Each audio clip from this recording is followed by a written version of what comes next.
आज तक स्टोरीज के मुअज़्ज़ज़ नाज़रीन अस्सलाम वालेकुम। मुअज़्ज़ज़ नाज़रीन इकराम, इससे पहले आप इस कहानी की 87 एक साथ सुन चुके हैं। अब किस्त 88 मुलाहिज़ा फरमाए। मकान से दूर निकलकर मैं सुस्त रवैये के साथ ड्राइविंग करता रहा। फिर अचानक ही मैंने वीरा के होटल वापस लौटने का फैसला कर लिया। वीरा मेरा फैसला सुनकर हैरान रह गई थी। थोड़ी देर पहले तक तो तुम ये खतरा मोल लेने के लिए तैयार नहीं थे, फिर अब क्या हो गया? उस वक्त वानहुफ जिंदा था और उसे हमारी तलाश थी। अब गाड़ी से पीछा छुड़ाने के बाद हमें कोई खतरा नहीं होना चाहिए।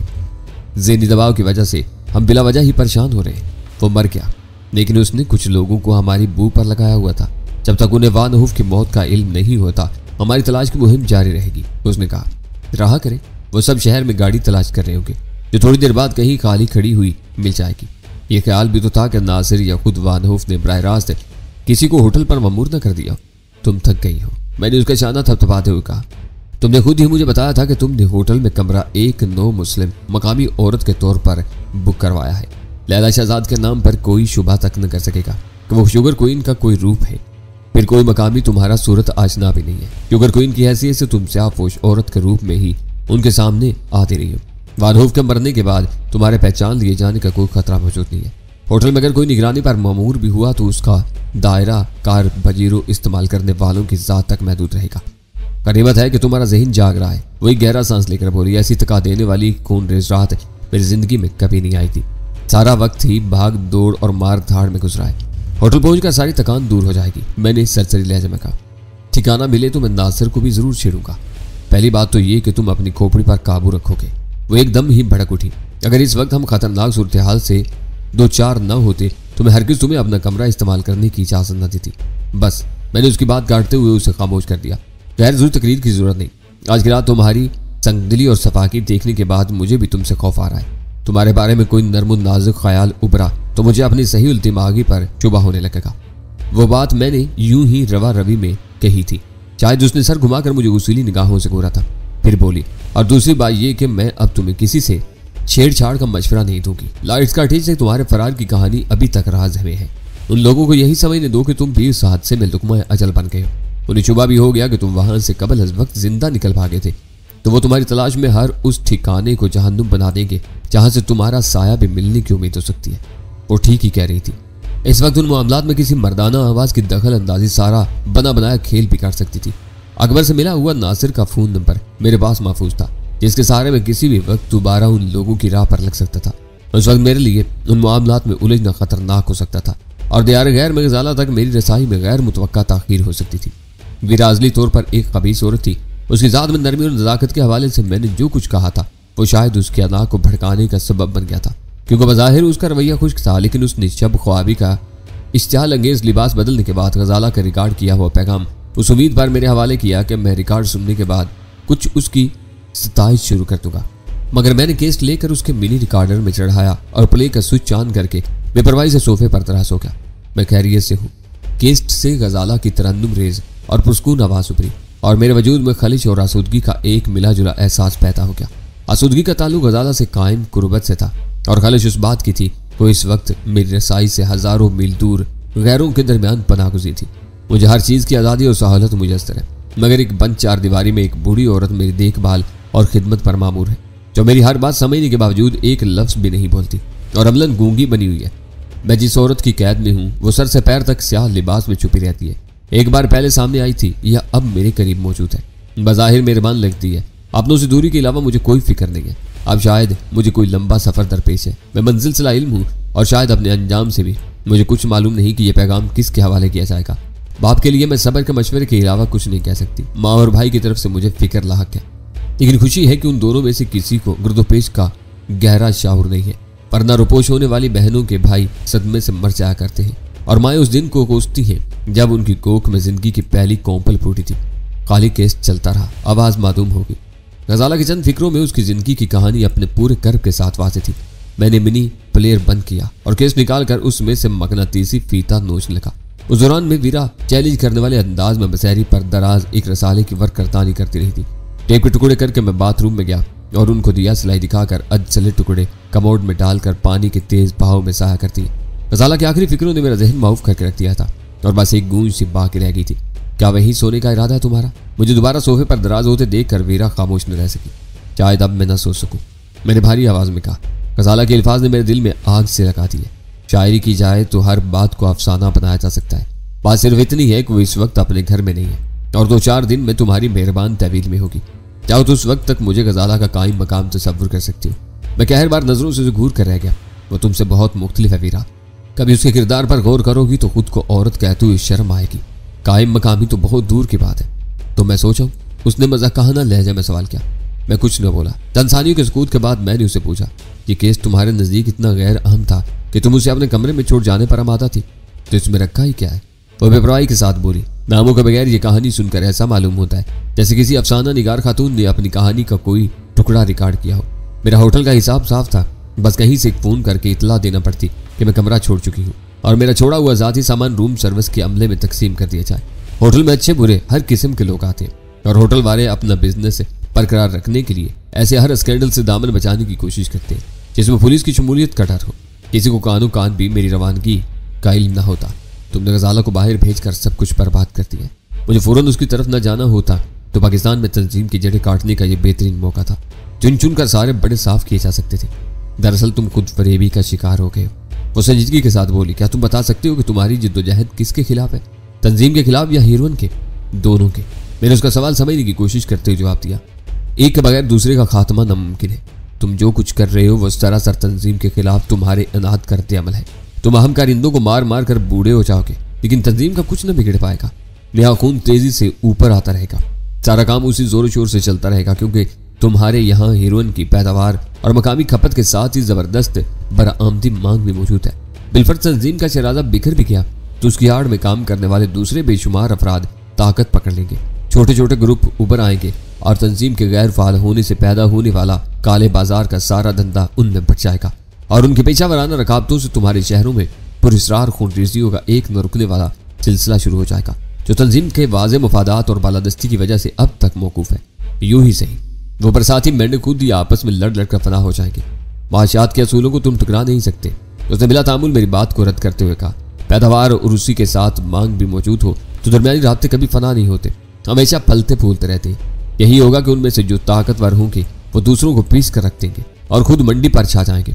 ये तंजीम खत्म होगी तो हालात एक मकामी तंजीम के लिए खुदकार और साजगार हो जाएंगे। चाहे तुम्हारी निगाह में मेरी सारी कोशिशें बेसूद है, अभी तक मुअस्सर है इसलिए कि तुम तनहा काम कर रहे हो। नफरी बढ़ाते ही खुद भी मार लिए जाओगे और मुअस्सर भी इस हद तक है कि वक्ती रखना अंदाजियां होती है, वरना यहाँ हमारी कामयाबियां काबिल रश्क है। तो मुझे यकीन दिलाना चाह रही हो कि यहाँ हीरोइन की भी खुनी नामुमकिन है। मौजूदा हालात में जो यही नजर आता है, तंजीम को तुमने शायद नुकसानात पहुंचाए हैं लेकिन कानून आज तक हमारे किसी आम मोहरे पर हाथ नहीं डाल सका। तुम खुद जानते हो कि हर इंसदादी मुहिम में वही लावारस है और आवारा लोग पकड़े जाते हैं जो किसी फौरी जरूरत के तहत 10-20 ग्राम सस्ते दाम खरीद कर महंगे दाम फरोख्त करने की कोशिश करते हैं। अमलन तो तुम्हारा कानून तंजीम के वजूद ही सिला इल्म है। हमारे तीसरे दर्जे के कारकुन भी कानून की गिरफ्त से आज़ाद रहते हैं। तुम यहाँ अपने जुनून में हद से आगे बढ़ चुके हो। वीरा कह रही थी, तुमने तंजीम की एक ऐसी भयानक मुखासमत मोल ली है कि 10 साल भी रिपोज रहकर मंजरियाम पर आओगे तो मार दिए जाओगे। तुम्हारा रंग रूप और खदोखाल यूरोप में तुम्हारी मदद करेंगे। मेरा तो मुखलसाना मशवरा है कि तुम वापसी का ख्याल जहन से निकाल दो और गजाला के साथ वहीं कहीं आबाद हो जाओ। तुम दोनों को तुम्हारी मनपसंद शहरियत भी मेरी तरफ से तुम्हारी यकजाई का इनाम होगी। उसका पूरा घराना यहाँ आबाद है, मैंने कहना चाहा, लेकिन वीरा ने मेरी बात काट दी। सबको ले जाओ, सारे अखराजात मैं बर्दाश्त करूंगी। इस वक्त वो मेरी कुछ ज्यादा ही हमदर्द हो रही थी। वहाँ बेहतरीन माहिराना सहूलतें मुयस्सर है। उसकी माँ का इलाज भी हो सकेगा, भाई भी तेजी के साथ सेहतियाब हो सकता है। ये यकीन रखो कि तुम जैसा ज़हीन और मेहनती आदमी मगरिब में बहुत जल्द अपना मकाम बना सकता है। यहाँ तुम कभी पनप न सकोगे, चोरों की तरह छुप कर रहना होगा और जब भी जरा सा उभरे ज़िबा कर दिए जाओगे। उसकी तकरीर ख्याल अंगेज थी। मैं वाकई अपनी बसात से ज्यादा दुश्मनियां मोल ले बैठा था, लेकिन जान के खौफ या बेहतर माली मुस्तकबिल के लालच में अपने मुल्क और अपनी मिट्टी को छोड़ भागना मेरे लिए बुज़दिली से कम नहीं था। हाँ, ये जरूर हो सकता था कि मैं गजाला और उसके अहले खाना को मुल्क से बाहर कहीं आबरूमंद ठिकाना मुहैया करके ज्यादा आजादाना अंदाज में अपनी मुहिम जारी रख सकता था। हम दोनों ने अपने अपने टिकट एक दूसरे से अनजान बनकर एयरपोर्ट सेलर काउंटर से खरीदे थे। फिर मैं पब्लिक कॉल ऑफिस की तरफ हो लिया। वीरा का मशवरा था कि लाहौर में मेरी शनासाई का हल्का न होने के बराबर था, जबकि कराची में लातादार लोग मुझे जानते थे। लिहाजा मुझे हत्तुल इम्कान एहतियात से काम लेना चाहिए था। उसी एहतियात के पेश नज़र मैंने गजाला के घर फ़ोन किया ताकि सुल्तान शाह कर्नल की गाड़ी समेत मुझे लेने के लिए एयरपोर्ट पर मौजूद रहे और मैं कम अज़ कम लोगों की निगाहों में आए बगैर घर पहुंच सकूं। उस जमाने में एयरपोर्ट में दाखिले के मकाम पर जुमला असबाब की स्क्रीनिंग करने वाले अक्सर मशीनें नस्ब नहीं हुई थी। फिर रवानगी के मकाम पर दस्ती सामान की स्क्रीनिंग हुआ करती थी। लिहाजा वीरा ने नहायत इत्मीनान से रिमेंगटन एक्सप्लोरर और उसका मैगजीन अपने सफरी थैले में डाल दिया था, जिसे काउंटर पर एयरलाइन के अमले के हवाले करके वो इत्मीनान के साथ त्यारे पर सवार हो सकती थी। सफर का आगाज होने तक मुझे वीरा कहीं नजर न आई। शायद 2 पैकर त्यारे में हमारी नशिस्तें एक दूसरे से काफी फासले पर थी। दरमियान में फ्लाइट किचन वगैरह के हायल होने की वजह से सवार होने वाले मुसाफिरों को परेशान किए बगैर बैक निगाह पूरे कैबिन का जायजा लेना मुमकिन नहीं था। बहरहाल हम पहले ही तय कर चुके थे कि वीरा अपने अलहदा ठिकाने पर कयाम करेगी। उसने अपना और मैंने गजाला के घर का फोन नंबर उसे दे दिया ताकि कराची पहुंचकर हम एक दूसरे से राब्ता रख सके।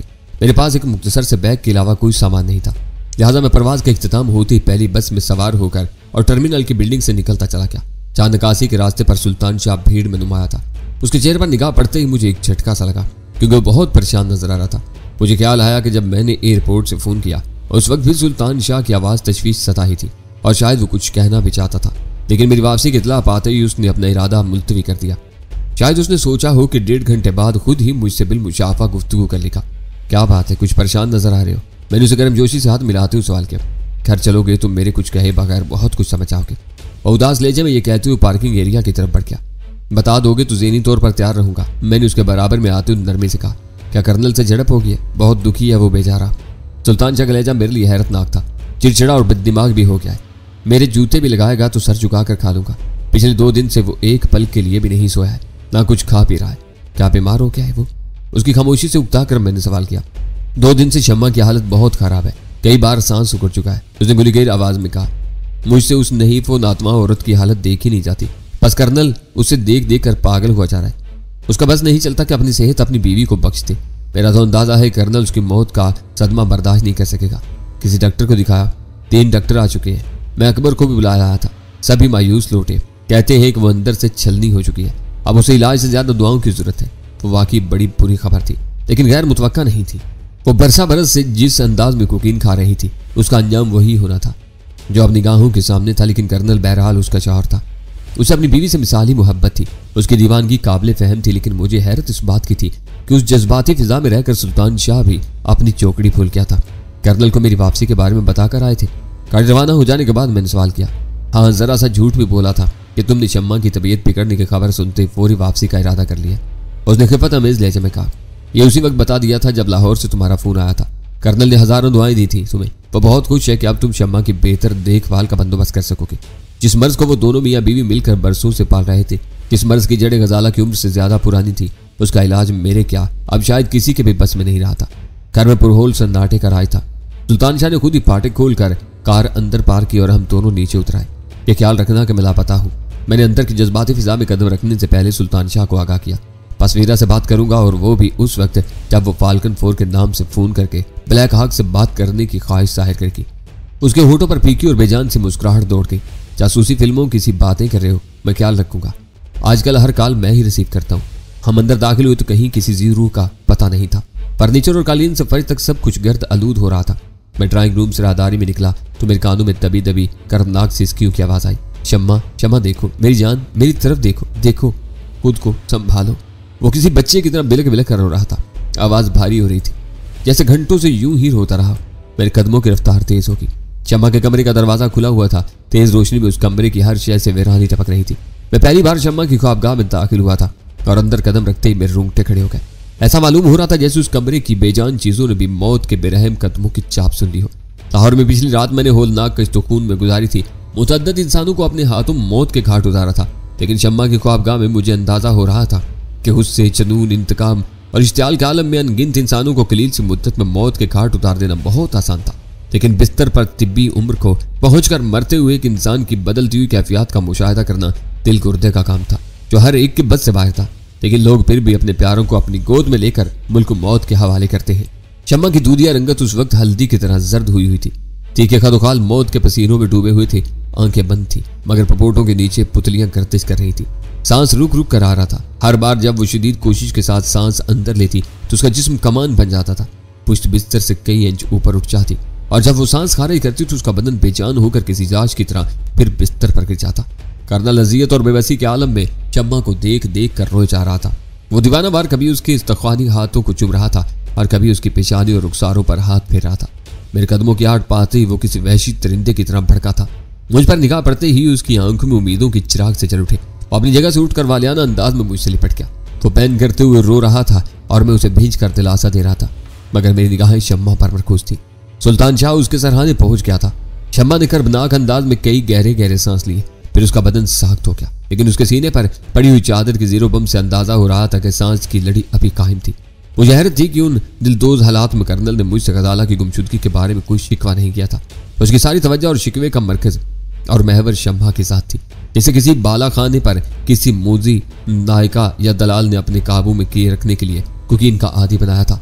फिर कर्नल की मेहरबान और फराग दिल ज़ात ने शम्मा को पायल और बाब और बाला खाने की कैद से निजात दिलाकर चादर और चार दीवारी का तहफ़्फ़ुज़ फराहम कर दिया, मगर उसे कोकीन के हौलनाक गुलामी से निजात न दे सका और अब वही एडिक्शन शम्मा की जान का अजाब बना हुआ था। कर्नल सिसकता हुआ मुझसे अलग हुआ तो उसकी निगाहें शम्मा के पुरस्कून वजूद पर पड़ी। तो अपनी बीवी का मसीहा था, शब रोज उसे देखता रहता था, लिहाजा उसे कोई मुखालफता न हुआ। पुरजोश और हिजान अमेज मगर सरगोशियाना लहजे में मुझसे बोला, देखा तुमने, ये पिछले 1 घंटे से यही अजाब सह रही थी, लेकिन तुम्हारे आते ही इसे सुकून मिल गया। तुमको बहुत चाहती है तनवीर बेटे, अब ये काफी देर पुरस्कून रहेगी। मैंने दिल गिरफ्ता होकर अपना मुंह दूसरी तरफ फेर लिया। उसने कल से आंखें नहीं खोली है। कर्नल गुलगेर आवाज में कह रहा था, तुम ही इसे पुकारो, शायद तुम्हारी आवाज सुनकर आंखें खोलते। उसने कुछ खाया भी नहीं है, खुराक न मिलने की वजह से भी ये हालत हो सकती है। मैंने आयसगी के साथ कहा, डॉक्टरों ने कोई दुआ नहीं दी? बेटे दुख तो यही है कि दुखों का दरमान करने वाले भी दिल छोड़ गए, दवा नहीं। खुराक न मिलने की वजह से भी ये हालत हो सकती है। मैंने आयसगी के साथ कहा, डॉक्टरों ने कोई दवा नहीं दी बेटे, दुख तो यही है कि दुखों का दरमान करने वाले भी दिल छोड़ गए, दवा नहीं। मैं कोकीन की खुराक की बात कर रहा हूँ, वो मैं दे रहा हूँ। वो अपने सीने पर हाथ रखकर जल्दी से बोला, मुझे मिकदार और वक्त सब मालूम है, वो ना देता तो ये अब तक न जाने किस हाल को पहुंचती। मैं फरेरी से लेकर रह गया। आसार बता रहे थे कि शम्मा का आखिरी वक्त आ गया था, लेकिन ये कैसा अलमिया था कि मरते दम उसके सराहने नेक बातों और कलाम अल्लाह के विर्द के बजाय कोकीन की खुराकों का जिक्र हो रहा था जो उसे अभी तक दी जा रही थी। देखो शम्मा, आंखें खोलो, तनवीर आया है, कब से तुम्हारे इंतजार में खड़ा है। कर्नल शम्मा के रुखसारों पर होले होले थप्पड़ लगाते हुए बेतबाना लहजे में कह रहा था। मुझसे मुलाकात के बाद उसके दिल की भड़ास निकल गई थी और अब वो बड़ी हद तक अपनी हालत संभाल चुका था, वरना मुझे तो डर था कहीं वो खुद ही हाथों में ना आ जाए। कर्नल शम्मा को होश में लाने की कोशिश करता रहा और मैं दोनों हाथ सीने पर बांधे दिली अफसोस के साथ उन दोनों का जायजा लेता रहा। फिर अचानक शम्मा के होठों से एक नकाहत अमेज आवाज निकल गई। कर्नल की कोशिशों में जोश पैदा होकर फिर आहिस्ता आहिस्ता शम्मा ने अपनी पूरी आंखें खोल दी। नकाहत ज़दा इस्तखानी चेहरे पर बड़ी बड़ी स्याह आंखें उस वक्त बहुत गैर फितरी और ट्रौनी लग रही थी। कर्नल खुशी से दीवाना हुआ जा रहा था और बार बार शम्मा को मेरी मौजूदगी से आगाह किया जा रहा था। चंद सानियों तक शम्मा अपनी खुली हुई आंखों से खला में तकती रही, फिर उसने अपनी गर्दन खुवाई। उसकी आंखें मुझसे चार हुई, पतले पतले याकूती होठों पर हल्की सी कमजोर मुस्कुराहट नमूदार हुई और बस एक लहजा के लिए वीरान और ड्रोनी आंखों ने उस मुस्कुराहट का साथ दिया। फिर उसकी नाक का बांसा टेढ़ा हो गया। गर्दन एक झटके से मेरी तरफ ढलक गई। खुली हुई आंखों में और गुलाबी होठों पर आखिरी लम्हों की मुस्कुराहट अमर हो गई थी। सुल्तान शाह ने जेर लब कुछ पढ़ते हुए शम्मा की आंखों पर दाहिनी हथेली रखकर पपोटे बंद कर दिए। अब ऐसा मालूम हो रहा था जैसे सोती हुई शम्मा कोई सुहाना ख्वाब देखकर मुस्कुरा रही हो। मेरा ख्याल था कि कर्नल दहाड़ता हुआ शम्मा की लाश से लिपट जाएगा, लेकिन वो जहां था वहीं बैठा रहा। वो कुछ सोच रहा था या फिर उस पर सदमे की शिद्दत से सख्ता तारी हो गया था। कर्नल को पेशकदमी न करते देखकर सुल्तान शाह ने शम्मा के जिस्म पर पड़ी हुई चादर सर से पांव तक फैला दी। मैंने बढ़कर कर्नल को सहारा दिया, मगर वो पूरी तरह होश व हवास में था। मेरी मदद लिए बगैर सीधा खड़ा हुआ, फिर किसी भी किस्म की जज्बात से आरी निगाहों से मुझे घूरने लगा। वो खामोश था, लेकिन मैं उसके अजीब अंदाज पर सटपटा गया। मैंने खनकार का तसल्ली के रवायती अल्फाज अदा करने का इरादा ही किया था। वो तेजी से पलटा और ख्वाबगाह के कोशे में रखी हुई चोबी अलमारी की तरफ मुड़ गया। अलमारी का पट खोलकर चंद सानियों तक मसरूफ रहने के बाद वो पलटा तो मैं पहुंच कर रह गया। कर्नल के हाथ में मेरा दिया हुआ बेआवाज पिस्तौल दबा हुआ था और उसका मुहिब दहान अब मेरे सीने की तरफ उठा हुआ था। तुम जाओ। कर्नल आहिस्ता आहिस्ता मेरी तरफ बढ़ते हुए किसी सांप की तरफ फुनकारा। तुम दोनों यहां से चले जाओ, अपनी मौजूदगी की हर निशानी मिटाकर इतनी दूर चले जाओ कि तुम्हारा साया भी नजर ना आ सके। मगर कर्नल साहब, हमने क्या किया है? होश में आइए, मैं तनवीर हूं, आपका होने वाला दामाद। इस वक्त सदमे से आपके असाब पर बुरा असर पड़ा है। पिस्तौल पर सेफ्टी केज नहीं है, उंगली ट्राइगर पर से हटा ले, वरना यह चल भी सकता है। इरादे के बगैर जरा सा दबाव बढ़ते ही चल सकता है। मैं होश में हूं और सेफ्टी केज मैंने खुद हटाया है। कर्नल मुझसे चंद कदम दूर रुक गया। उसकी आंखों में हवानी चमक कूद कर आई थी और लहजे में बिला का एतमाद पैदा हो गया था। मैं रिटायर्ड फौजी हूँ। मैंने 3 जंगों में हजारों इंसानों को मरते देखा है। शम्मा की मौत मेरे लिए अजनबी नहीं थी। वो बरसों से हर रोज मर मर कर जीती थी, वो मर गई और मुझे करार आ गया। जब तक वो सिसक रही थी मैं भी तड़प रहा था। अब मैं बिल्कुल नॉर्मल हूँ। आप नॉर्मल नहीं है कर्नल साहब, मैंने दर्दमंदाना लहजे में कहा कि सुल्तान शाह बेखबरी में कर्नल को दबोच लेने की फिक्र में था, लेकिन कर्नल पूरी तरह चौकन्ना था। मैंने मेरी बात जारी रखते हुए कहा, आपको हमारी मदद की जरूरत है, अभी तजहीज़ व तकफीन का बंदोबस्त भी करना है। चले जाओ लड़के, वहां झटक कर गुराया, बस यही काफी है कि मैं तुम्हें जिंदा लौट जाने का मौका दे रहा हूँ, वरना तुम मेरे सबसे बड़े मुजरिम हो। जाओ, चले जाओ, निकलो बाहर। मगर मेरा जुर्म, मैं हकलाया। इस बार कर्नल ने फायर कर दिया। गोली मेरे कदमों से चंद इंच के फासले पर कालीन में सुराख करती हुई फर्श में पवस्त होगी। मैं गैर इरादी तौर पर उछलकर एक तरफ हो गया। बहस न करो और चले जाओ, वरना दोनों को छलनी कर दूंगा, वो गजबनाक तेवरों के साथ बोला। मैं समझ गया कि सदमे से कर्नल का दिमाग उलट गया था और अब उस पर खून सवार हो चला था। मैं सर झुकाकर सदमे और गुस्से के आलम में शम्मा की ख्वाबा से निकलता चला गया। सुल्तान शाह मेरे साथ था और पस्तौल बदस्त कर्नल हमारे पीछे। हमारे चौखट अबूर करते ही 24 पट पुरशोर आवाज के साथ बंद हुआ। फिर अंदर से बुलेट चढ़ाने की आवाज के साथ ही कर्नल की बदली मोहब्बत अमेज आवाज सुनाई थी। चंद मिनट ठहरना तनवीर बेटे, मैंने जो कुछ कहा उसके लिए मुझे माफ कर देना। वो बकवास न करता तो तुम किसी कीमत पर मुझे इस कमरे में तनहा न छोड़ते। मैं जाते जाते पलट पड़ा। न जाने कर्नल जैसे सादालू आदमी को क्या हो गया था कि मुझे मुसलसल ज़हनी झटके दिए जा रहा था। शम्मा की मौत के बाद उसका रवैया अचानक ही नाकाबिले फहम और पुरस्कार हो गया था।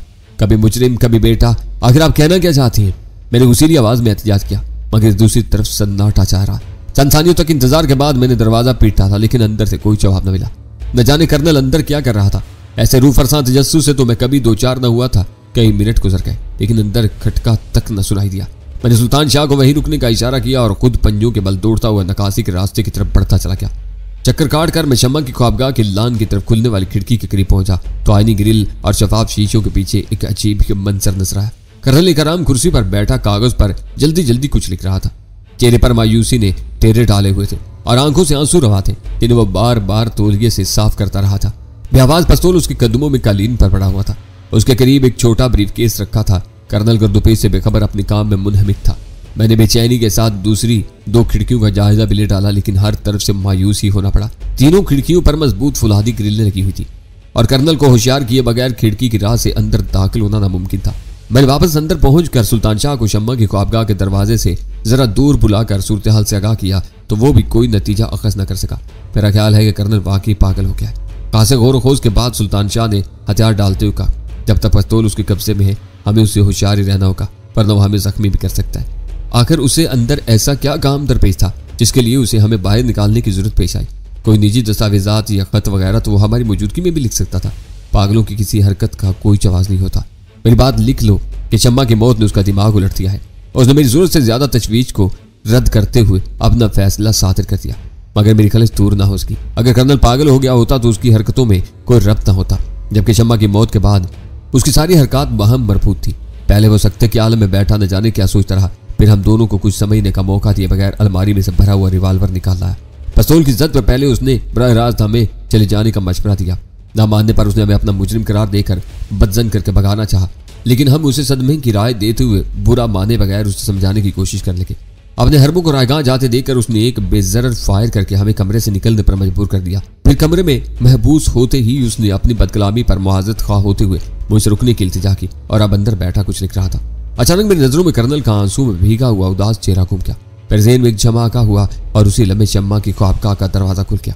कर्नल बेआवाज पस्तौल थामे चौखट के वस्त में खड़ा हुआ था। आ जाओ, उल्टे कदमों अंदर लौटते हुए बोला। उसकी आंखों से अब भी आंसू की लड़ियां रवा थी और वो यक बयक अपनी उम्र से ज्यादा बूढ़ा नजर आने लगा था। सुल्तान शाह आगे था और पूरे खलूस के साथ अब कर्नल को पागल समझ रहा था। उसके यूं अचानक नमूदार होती उसने दीवार से लगकर मुदाफाना पोजीशन इख्तियार कर ली थी। किसी खौफ या इरादे के बगैर महज सुल्तान शाह की तकलीद में मेरे कदम भी ना उठ सके। आ जाओ, इत्मीनान रखो कि मेरा दिमाग खराब नहीं हुआ है। कर्नल शायद सुल्तान शाह का दिमाग भी पड़ रहा था। अगर तुमने मुझसे उलझने की कोशिश नहीं की तो तुम्हें कोई गुस्सा नहीं पहुंचाऊंगा। मैंने पहल की और सुल्तान शाह मेरे पीछे हो लिया। हमारे अंदर पहुंचने तक कर्नल उसी आराम कुर्सी के पीछे रुक चुका था जिस पर बैठा वो कुछ लिख रहा था। ब्रीफकेस बदस्तूर कालीन पर पड़ा हुआ था। गजाला कहाँ है? कर्नल सपाट लहजे में सवाल किया। वो एक हरीफ औरत की कैद में है और बिल्कुल महफूज है। मैंने मुताफाना लहजे में कहना शुरू किया, लेकिन कर्नल ने आस्तीन के गोशे से अपनी आंखें खुश करते हुए मेरी बात काट दी। बस इतना काफी है कि वो जिंदा है। आज से वो मेरी नहीं तुम्हारी जिम्मेदारी है, लेकिन आप मुझसे मिलकर शर्मसार नहीं होंगे। मैं उसकी परसाई की कसम खा सकता हूँ। मैंने दखल अंदाजी करते हुए कर्नल के उस बेरहमाना फैसले पर एहतजाज किया। वहीं रुके रहो सुल्तान शाह। कर्नल की आवाज गूंजी। और सुल्तान शाह जो मेरी और कर्नल की महवियत से फायदा उठाकर आहिस्ता आहिस्ता आगे सरक रहा था वहीं सुन्न होकर रह गया। सुल्तान शाह को हमेशा नौकर समझकर उसकी तहकीर करने वाले कर्नल की आवाज में आज सुल्तान शाह के लिए हद तक का शायबा तक नहीं था। वो बिल्कुल ही बदला हुआ नजर आ रहा था। गजाला की जिम्मेदारी से सबको दोष होने के बाद कामरान की बारी आती है। अब वो बहुत बेहतर है, वहां रूह बसेत है, मगर भारी अखराजात वसूल किए बगैर वो इलाज जारी नहीं रखेंगे। मुझे मालूम है कि तुम्हारा सब कुछ जलाकर राख कर दिया गया है। कारोबार और फैक्ट्री की तबाही के बाद तुम पर बोझ डालना ज्यादती है, मगर अब तक ये खर्च तुम ही पूरा करते रहे हो। आइंदा भी ये बार तुम्हें उठाना होगा।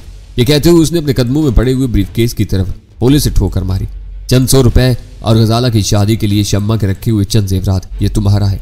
रहा यह मकान तो इसका वारिस कामरान होगा। जब तक वो सेज याब ना हो ये किसी सरकारी ट्रस्ट की तहवील में रहेगा, क्योंकि मुझे इल्म है कि तुम्हारे चारों तरफ तुम्हारे लहू के प्यासे बिखरे हुए और तुम इस मकान की खातिर फिलहाल सामने ना आ सकोगे, ना गजाला सामने आ सकती है। शम्मा गुजर गई, आज के बाद तुम्हारी और गजाला की जिंदगी में मेरा भी कोई दखल ना होगा।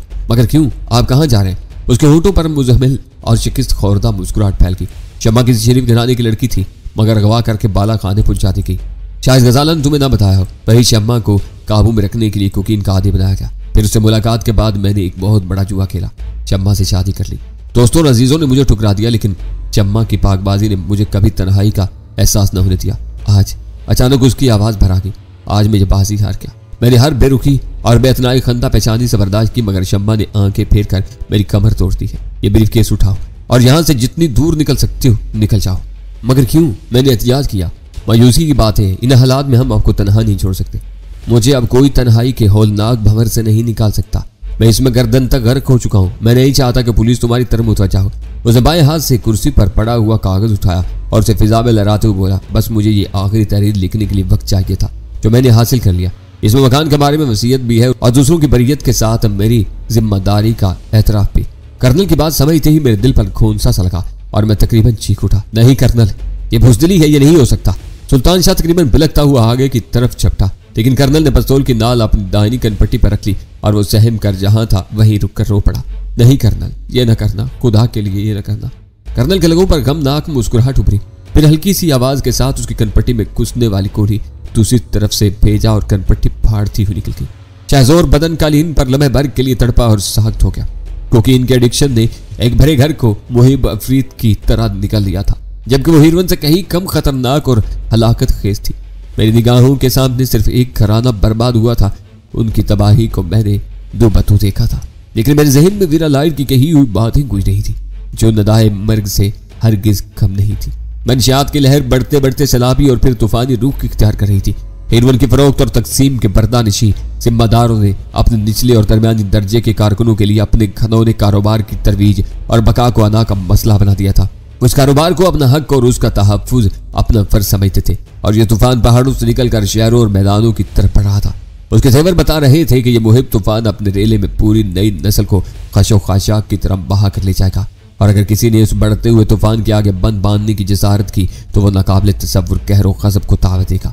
उस तूफान को अपना हक और उसकी परवरिश को अपना फर्ज तसव्वुर करने वाले तहानों से जाग उड़ाते भूखे दरिंदों में तब्दील हो जाएंगे, और इन नवादियों पर आशो बारूद की बरसात के साए में टूट पड़ेंगे, जो इनके अज़ाइम की राह में रुकावट बनेंगे। वो भरी पूरी आबादियों में मौत का नंगा नाच नाचेंगे और हीरोइन के चुंगल में फंस कर हलाकत के दाम में आने से बच जाएंगे। उन्हें हजूम दर हजूम गोलियों की बाढ़ पर भून दिया जाएगा, मकानों में जलाकर राख कर दिया जाएगा, और उन्हें दूसरे गैर जानदार शहरियों के लिए इबरत बना दिया जाएगा, ताकि आइंदा कभी कोई उनके मुफादात पर बुरी निगाह न डाल सके।